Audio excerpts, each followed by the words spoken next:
be found at 511mn.org for Minnesota or 511wi.gov for Wisconsin.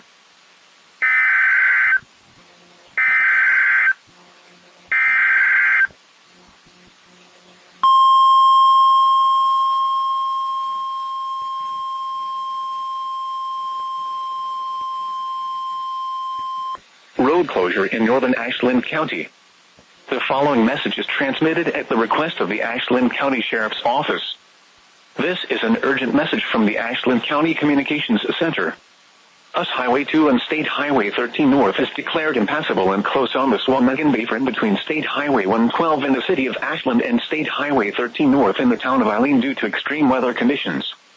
Motorists must use the designated State Highway 137 alternate route. Tune to local radio or television stations for further details.